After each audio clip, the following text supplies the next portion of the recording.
On today's episode, the Cubs lock down the Nationals to win their fourth straight series. We update all things prospects as MLB Pipeline updates their prospects list.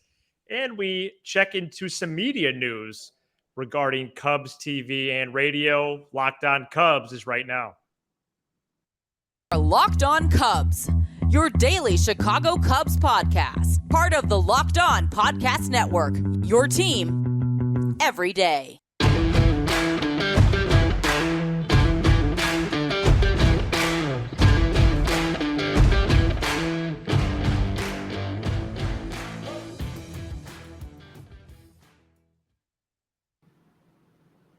Welcome into Locked On Cubs alongside Sam Olber. I'm Matt Cozy. Pleased to be with you for a Thursday episode as the Cubs defeat the Nationals 3-2 on Wednesday afternoon to win their fourth straight series. Franmil Reyes was 2 for 4 with 2 doubles. PJ Higgins had a 2-run homer in the 5th. Yan Gomes, a go-ahead RBI single in the 7th.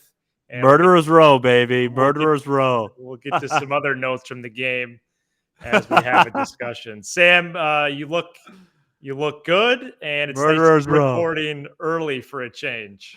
Reyes. I heard you the 5th time. And go. Yeah.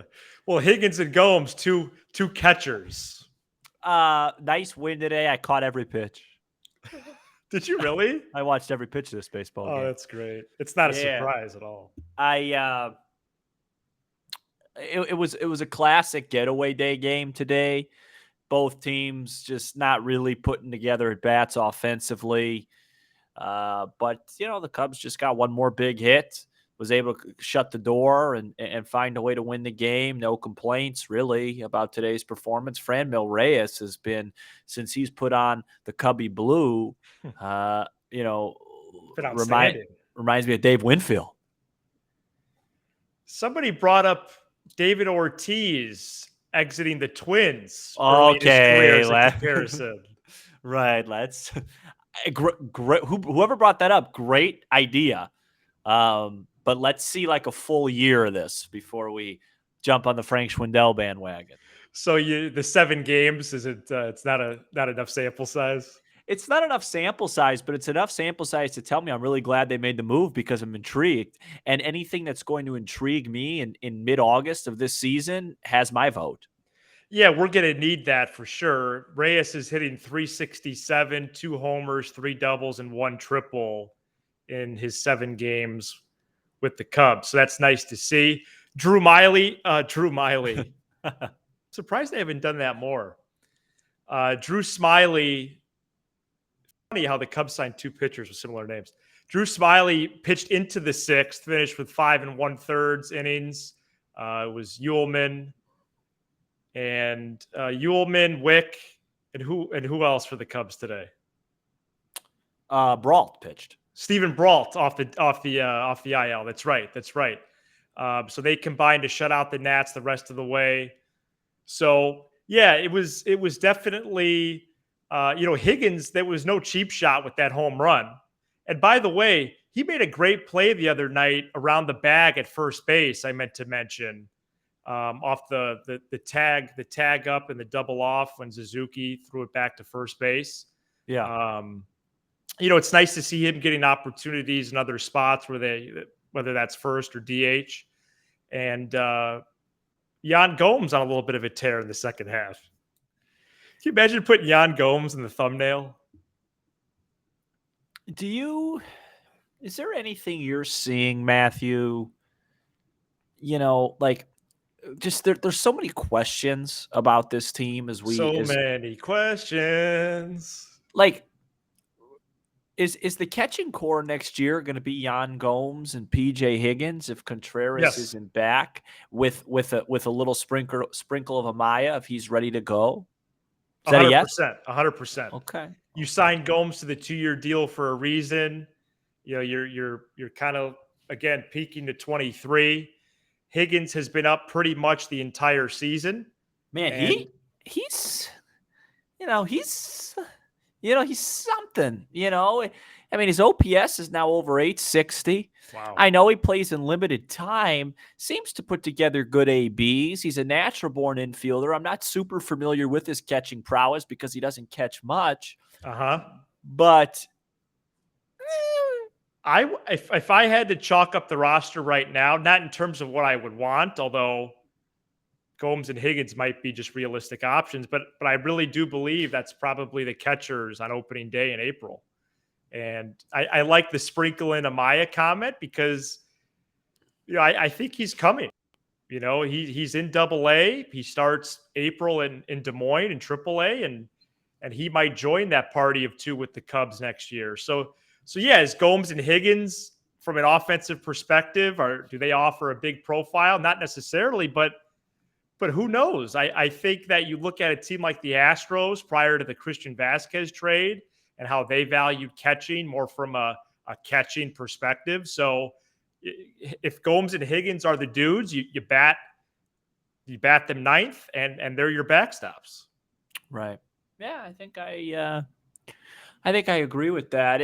It's an 8 out of 12 stretch for the Cubs. You know what I find interesting, Matt, is that 14-10 in the second half. I find interesting. One thing I shouldn't say I learned, but reminded me is, when you look at the schedule before the year, and obviously sometimes it's hard to predict who's going to be bad and who isn't, but these are stretches. Sometimes, and this is just a 2023 comment because we're going to do baseball golf. And by the way, 8-4 during this stretch would be a par. The Cubs are expected to win 2 of 3 in every series against these ball clubs. But it's so important to just, especially when you're an up-and-coming team, which you hope the Cubs are next season, it's so important to just survive the gauntlets, right? The 4-game stretch in LA, followed by the Brewers, followed by the Cardinals, that 10-game stretch. Just if you can go 4-6, heck, even 3-7, sure, the record may not look good, but you're reminded that there's stretches like this even later in the year. Let's say the Cubs went into this stretch. Let's say they're a little bit better than they were, and they went into this stretch. Let's say they were 6 out, and instead of going 8-4, they went 10-2. You look up after the stretch, you're right in the thick of it. Maximizing the stretches against bad teams, beating up on bad teams, hanging in there against gauntlets. Nobody's going to expect you to go take 3 or 4 at Chavez Ravine, but it's just reminded, just if you could just take care of, because remember when we were doing our previous show, I would always say how frustrated I was when we lose to the Pirates or the D-backs or something. It's like, that's why you got to flex your muscles against those poor teams and hang in there against the ones that are better. And you look up at the end of the year and you're playing September baseball that matters. And the Cubs have a favorable schedule the rest of the way, 45 to 50 more games. And they have one of the easier schedules in all the land, to use a Sam Olber comment. So there is opportunities to win. Yeah, and that's why, too, like the schedule does matter when it comes out, because when you're a team that doesn't have high expectations like the Cubs, you want to get those early teams in. You want to get those bad teams in early so you can build confidence, whereas if you have some gauntlets like they did early in the year that, you lose 11 in a row, you lose 7, 8 in a row, you look up, you have to sell, Rowan Wick struggled on Tuesday, but he has been pretty good in the second half. Brandon Hughes has been excellent all year. Yeah. Excluding Wick and Hughes, which relief pitcher on the current roster are you most intrigued by as an option for meaningful innings next year? That's a great question, Matt. I would have to say, I know this kind of sounds a little crazy because I have ripped on him a couple of times. I'd probably say Mark Leiter Jr. I think he has the stuff that really plays well for an inning or two. And even in most of his starts, he threw well the first couple innings. It was the second time around that bit him. So I could see him being an integral part of next year's bullpen and kind of turning into, their next discovery of a guy that's pretty good out of the pen. That's what I'd say. And I think 2 or 3 innings out of the pen could be very crucial at times. Yeah, sure. Depending on how the game flow is and usage of relievers throughout a week. So a lot of talk about the current team peaking to 23. We're going to continue to take that peak and maybe even beyond with some prospect updates next. A message here from the National Highway Traffic Safety Administration. You're hanging out with some friends and putting back a few drinks. A few becomes a few too many. As the evening comes to an end and people start to head out, you think of calling for a ride. Nah, you live nearby. You can make it home okay. It's no big deal. What are the odds you'll get pulled over anyway? And even so, what's the worst that could happen? Your insurance goes up, you lose your license, you lose your job, you total your car, you kill someone. Everyone knows the risks of driving drunk. The results are tragic and often deadly. However, that still doesn't stop everyone from getting behind the wheel while under the influence. That's why police officers are out there right now looking for impaired drivers on our roads to save lives. So, if you think you're okay to drive after a few drinks, think again, play it safe, and plan ahead to get a ride. It only takes one mistake to change your life or someone else's forever. Drive sober or get pulled over. MLB.com released their new prospect rankings. Last week, they actually updated a team-by-team basis, and then this week they updated the top 100 I could in the smell entire MLB. So Pete Crow-Armstrong, Sam, is number 31 in the country. Brennan Davis, 51, and Kevin Alcantara, 91. We could start there because Can you just read them off? Well, I did. That's the 3 in the top 100 in the league. Oh, I know. I just curious. I just want to hear our top 10 too, but we can do that later. You want me to do it now? No, you're in charge. I'm sorry. Okay. Well, the thing about PCA is that he has become almost like a mini viral player. Anytime that he does something well, it's up there in the Cubs universe. And I wonder what his timeline could be. I have a great PCA comp that I like. I think he's viral because he's a brilliant defensive player, and I tweeted this out about a week or so ago. As of right now, he would be by far the best center fielder on the Cubs team. Like, he would help their team. Wow. His bat's not big league ready yet. I might have said this on the show already. We do so many shows, I can't keep track of what I say. Here's an interesting comp for you. Okay, ready for this? Yes. Jim Edmonds. Wow. Now I know he doesn't. I Number know 15. I know PCA has more speed than Edmonds, but when I watch him play center and I watch the way he glides, it reminds me a little bit of Jim Edmonds. And then you have that left-handed pop. You know what I mean? Offensively, I just think PCA, honestly, the ceiling with him is his bat. The floor with him, what makes his floor very intriguing is you're getting a big league center fielder that probably is going to win a Gold Glove. The floor where the ceiling becomes unlimited, or as Michael Jordan said, the ceiling is the roof, is his bat offensively. So we'll monitor it, see how it goes. I think he's warranted as the number one prospect in the system. No Alexander Canario in the top 100 this time. Get that this winter or next spring.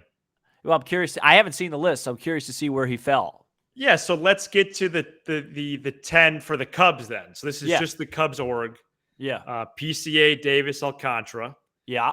And then the rest of the top 10, there was quite a few changes. Yes. Including 2 draft picks. Have you seen this yet? I've seen articles here and there. Bits I and haven't seen the full list, and I'm really anxious. Okay. And praise you for that. Cade Horton is number 4. Yeah, I saw that. That's crazy. Jordan Wicks, number 5, the left-hander. Yeah. Christian Hernandez is number 6. Ben So Brown. He took a dip. Yeah, he did fall. Yep. Go ahead. Ben Brown, 7. He's just he's not even a month into the Cubs system. Jackson Ferris, a high school pitcher, number 8. Really? It makes you wonder not only how they cultivate the rankings, but wow, Horton number 4 and Ferris number 8, and this good of a system. That means these players finish up the rankings, and then I'll make a comment. Yeah. Canario 9th and Casey 10th. Let me actually round out the top 15 for you. Because, Triantos, Wisniewski, Hertz, Killian, and Ballesteros. You know what's interesting, Matthew, is that Wisniewski's behind Ben Brown, and he was a much more touted. And you know, these rankings aren't, the 10 Commandments. End all be all, yeah. Yeah. It's not I think I stepped over the joke. What was that? They're not the 10 Commandments. They're not written in stone. You don't have to freak out. But it's just interesting. You get Wisniewski. You get Wisniewski for Efros, And that's kind of, and then you get Ben Brown for Robertson and Efros. Yeah, I mean, Robertson was a valuable piece too, but it's just interesting that Ben Brown, and he did have that one electric start in his debut. I don't know how much that played into it. And no Caleb Killian. Did I not hear his name? He is 14th now. So he took a dip. He did. Not in a pool. And Triantos took a throw a strike, Killian. Triantos took a few spots dip as well. He's number 11. Killian, he's pitched well at Iowa the last few outings. I wonder why Christian Hernandez took a dip. He's not even playing. I thought his whole thing was his upside. He's not even playing in single A, double A, or triple A. Maybe that's why some guys have just passed him up. I guess. It's nice that Casey's in the top 10 because of that Darvish trade. I think Canario. What? Are you okay? Yeah, why? You're kind of like wiping at your brow. Oh, yeah, sorry.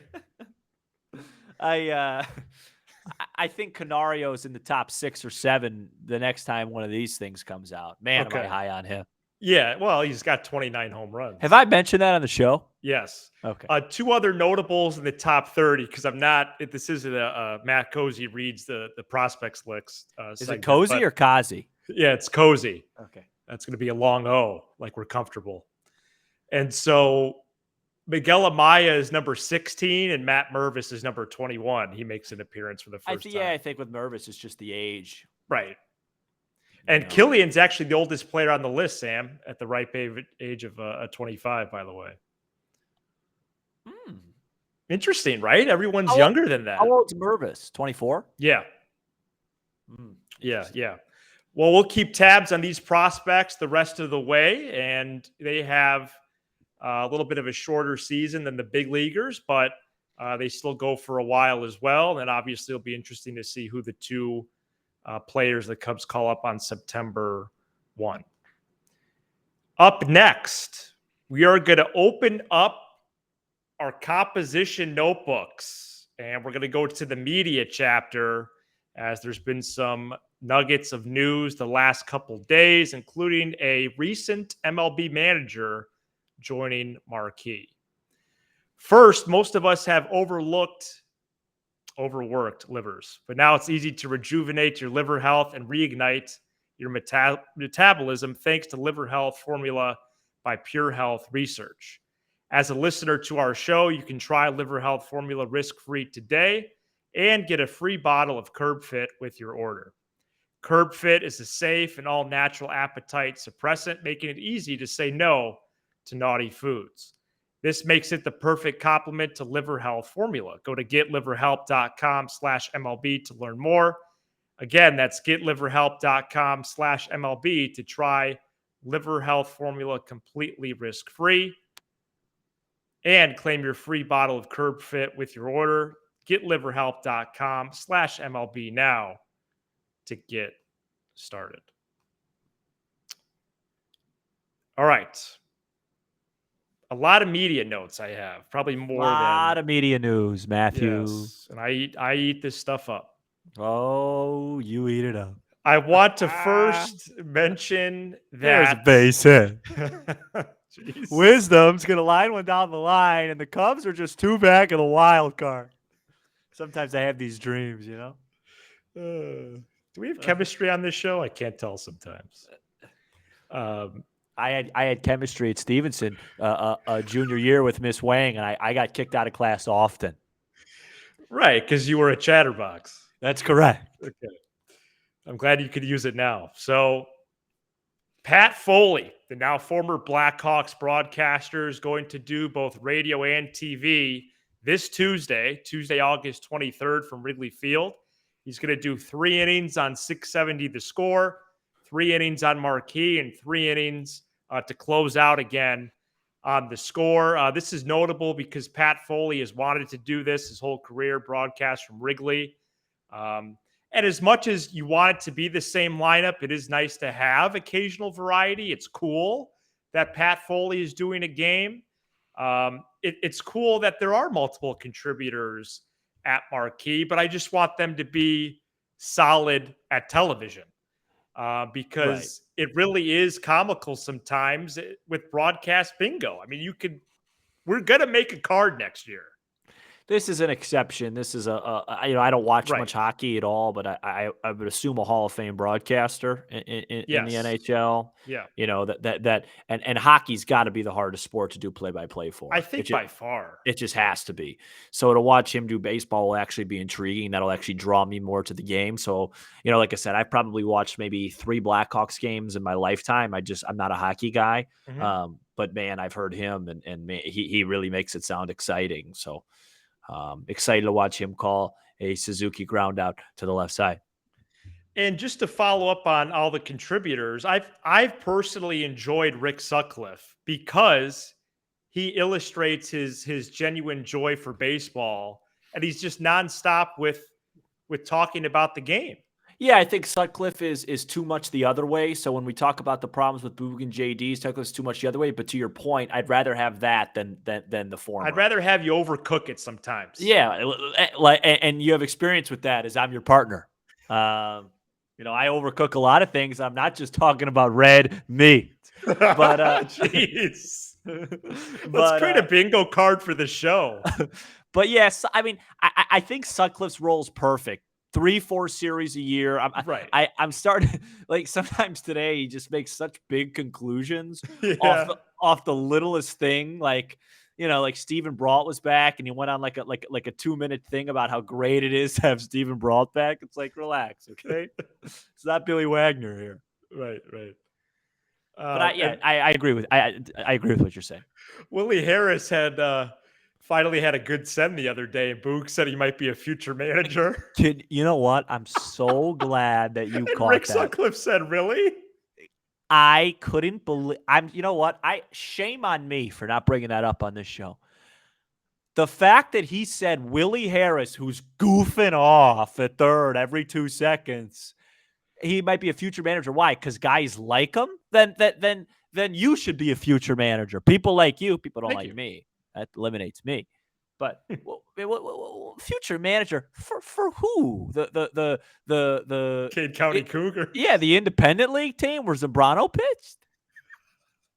Chicago Dogs. Yeah, me and Nick almost went there because one of the nights they were doing 50-cent hot dogs.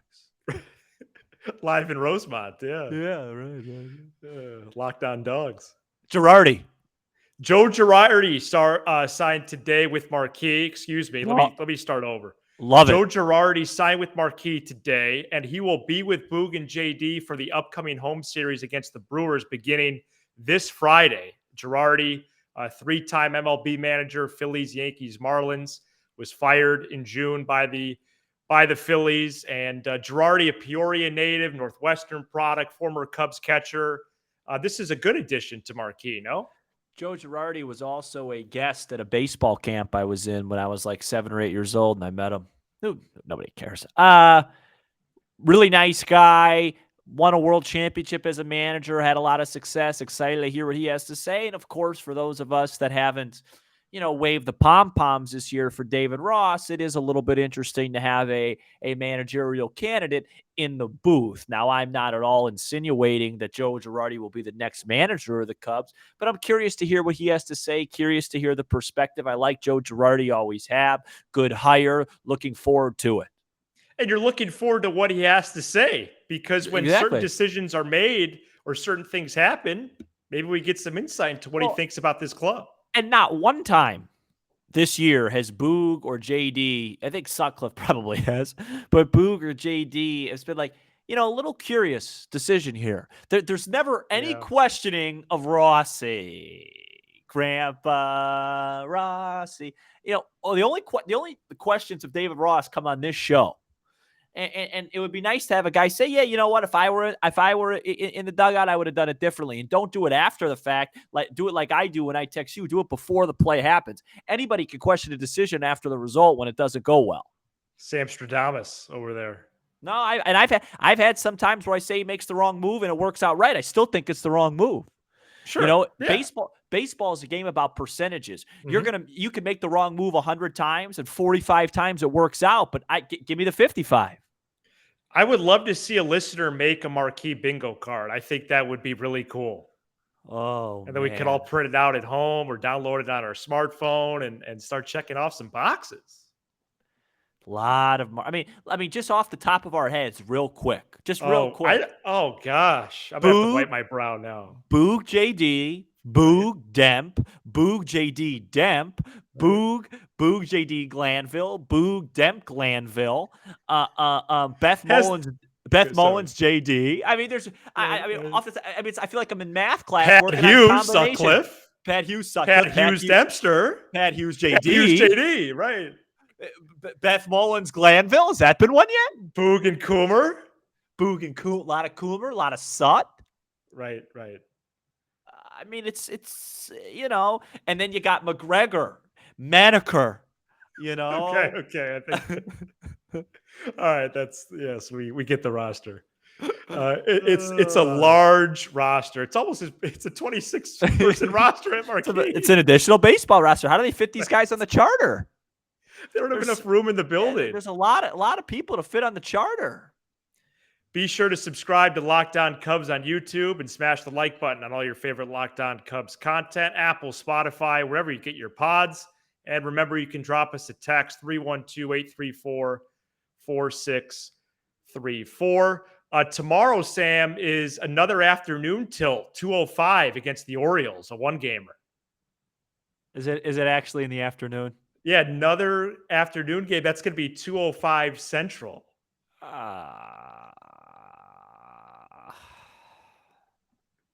Clear the decks. Thanks for making Locked On Cubs your first listen every day.